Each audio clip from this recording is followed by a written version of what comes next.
very exciting. It'll be on the news. There'll be much fanfare and hoopla and the likes. And I'll be worth a lot of money posthumously. Kurt Cobain's guitar that he played on MTV Unplugged just sold for like $900,000. Yep. I will be like that. Posthumously, like, you guys stand to make a lot of money off me when I'm dead. My artwork is going to outsell Banksy. My book will be number Which won't one. be hard because his artwork didn't technically sell. Yeah. Not legally, anyway. My book will be number one for sure. 2 of those sold this weekend. Yeah. Thanks, kids. Whoever bought my book, thank you. I appreciate it. Makes a great stocking stuffer. Yeah, it does. And it makes a great read. That's not just for Christmas. You can just shove that in people's socks whenever you feel like it. It doesn't have to be a Christmas strictly tradition. All right, I'm gonna stop what I'm doing. So let's get on with actually, you had this day in history that you were excited about. Let's do that first. All right, let's jump on that. I need intro music for this day in history. I gotta write that. Yeah. We need like a little. We gotta get something. Something like the news kind of sounding thing. I don't know. Write in your suggestions. GwynethPaltrowsVagina@gmail.com. You won't. That's fine. We already know. Fuck you. So on this day, December 7th, 1941, at 7:55 a.m. Hawaii time, Pearl Harbor got bombed. Yup. So that's a big one. That was kind of big-ish. Yep. It was a big surprise. They knew something was going to happen, and they had thoughts and feelings, but they never thought anything like this. And the first dive bomber slammed himself into a fucking warship. And just while we're on the subject, the Japanese equivalent to our Supreme Court just shot down plans to build a new nuclear facility there. It's the first time. First time in history the court has ever overruled a government decision in Japan. But this court just decided, like, hey, maybe we should clean up Fukushima before we build a new one. So I thought I thought that was tremendously interesting. They're just going full steam ahead on this new nuclear plant, like right where that was, and some people were against it apparently because it's still leaking. Yeah, still. And they're just dumping. But nobody seems to care. maybe this is their way to slowly attack Pearl Harbor. Just wait for the radiation to float across the ocean and. Round 2. It's that we're biding our time with this. I know it was a naval base, but it still struck me as kind of a poor choice of a target. Like, if you're going to attack America, Hawaii is the last place I would think. Like, who gives a shit about Hawaii? Like, there's nothing strategic about it, though. Really, like it's not like the Pentagon's going to be like, oh God, they got Hawaii. We all have to become Canadians. They're like, fuck it. That thing's floating Alaska anyway. Yeah, it's making its way. What did we say? Is it 20,000 years? 60,000? Yeah, no, more than that. 7 feet per year or something like that. 7 inches a year? Something? Yeah, 7 inches a year. It's literally moving a dick length a year. It's gonna get stuck on my plastic island and not make it. And then Hawaii will be part of my plastic island. And that's gonna be great. Oh man, it's funny. Okay, Pearl Harbor. So awesome. Yeah, we have that.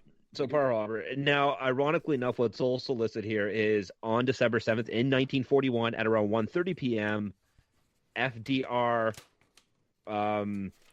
officially reacts to the news of the bombing. Yeah.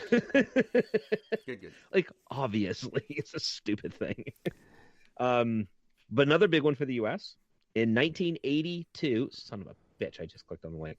In 1982, on this day, the first execution by lethal injection happened in Texas. They're bringing that back, eh?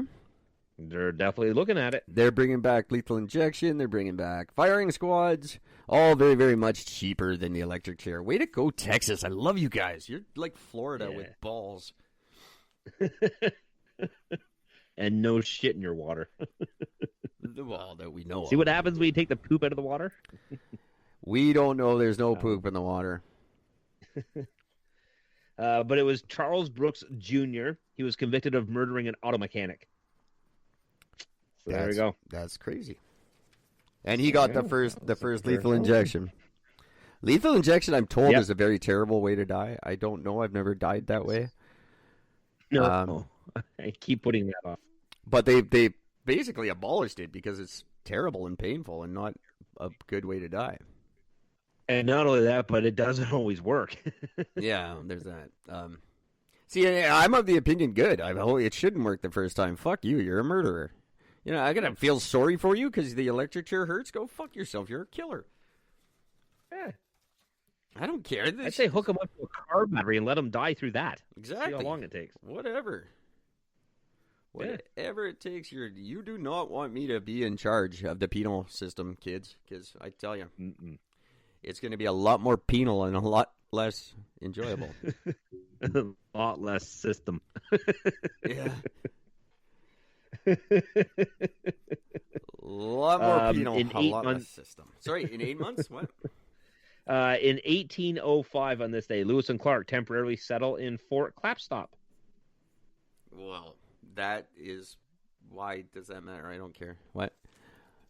I don't know. Apparently, it's going to be setting up for they're going to be their winter home. I'm going to be honest. I don't even know who the fuck Lewis and Clark is right now. Oh, they were like explorers who they mapped America. Well, apparently they spied. This literally says, having spied the Pacific Ocean for the first time a few weeks earlier, they crossed the south shore of the Columbia River near modern-day Astoria and began building a small fort that would be their winter home. Oh, well, that's... So I guess that's significant for some stupid reason. I don't know what it is. They mapped America, basically. They went around making maps. They wouldn't be maps of America if Lewis and Clark didn't map it. There we go. Okay. Many people tried and failed. They did it. I don't know. They did it. I think we would have figured it out eventually. Yeah, I would like to think so. It's not like Especially now that we have satellite. they didn't do anything that spectacular. They just did it first. Yeah. Um, There were just a couple of people who traveled and kept really good records. so cool. That's really what it boils down to. Good on them. A little more recent. In 1993, on this day, do you remember the name Carl Ferguson? Carl Ferguson. Why do I know Sorry, that? not Carl. Sorry, Colin Ferguson. My bad. Colin Ferguson? Colin Ferguson. Who the fuck's Colin Ferguson? Why do I know that? He is the guy who opened fire on a Long Island Railroad commuter train in New York City, killing 6 and injuring 19 more. Oh, fuck, 6. Welcome to the minor leagues, Colin. Yeah. Yeah, but it made a big deal because it was on a commuter train. That was the big deal. That's come back when you've killed a bunch of people, Colin. 6. Yeah. If he reversed those numbers, impressive. Amateur If hour. he had killed 19 and injured 6, that would have been more impressive. I would have Would been. have showed But better aim. in America, that's not even a good shooting. No. Well, there you go. I don't know. Like, American shootings, that's just a thing. I don't care. That is. Oh. The other big one here is in 1980. On this day in 1988, 2 massive earthquakes hit Armenia, killing 60,000 people. There you go. Now, that's something I and could get destroying behind. nearly. See? That's not COVID. That's impressive. No. 60,000 in where? Estonia? In Armenia. Armenia. Yeah. Huh. So the 2 earthquakes only minutes apart. The first one measured 6.9. The second one was 5.8. It was felt as far away as Georgia, Turkey, and Iran. I have no concept of geography, so I don't know how far that is, but that's impressive. It's pretty big distance.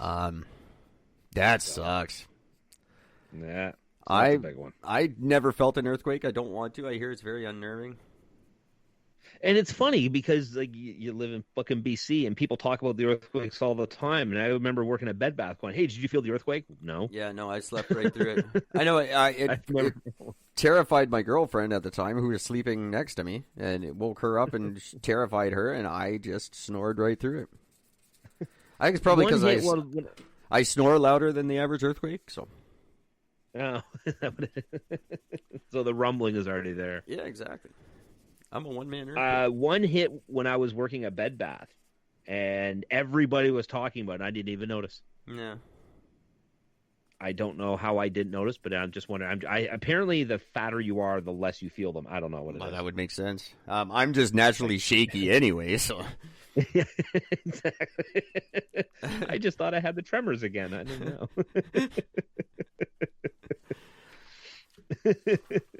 But yeah, I don't want to experience one. They sound terrible. I remember very distinctly the one in California, the big San Francisco one. Yeah, that's like the closest I've like been to one. Not that I'm close at all, but that's like this. I remember that one, and it was like 1990, I think.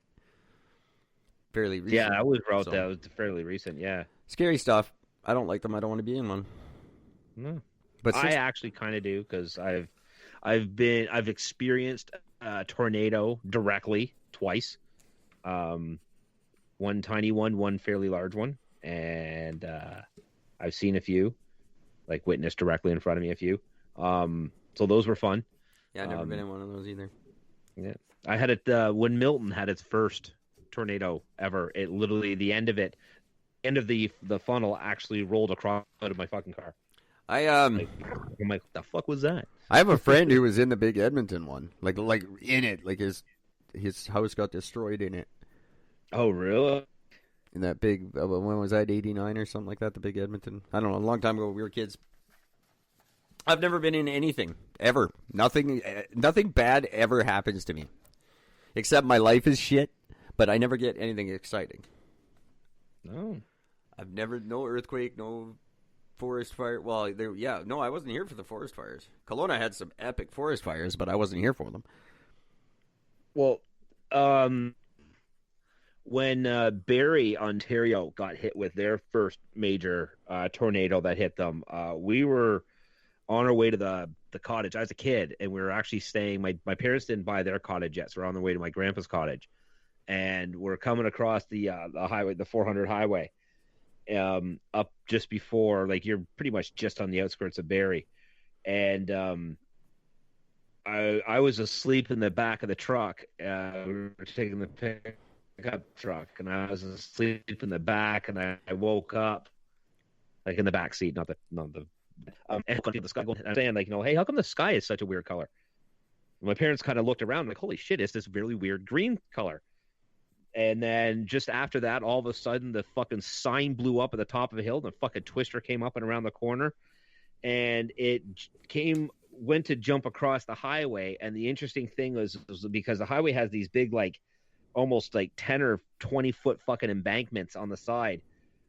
So when the twister went up over the embankment, it cut off the base of the part that was attached to the ground, and it kind of just sort of floated over, then reattached on the other side of the highway.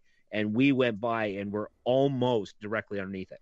That sucks. Like, we were a matter of about 4 cars from being directly underneath it. You know the funny thing about that story?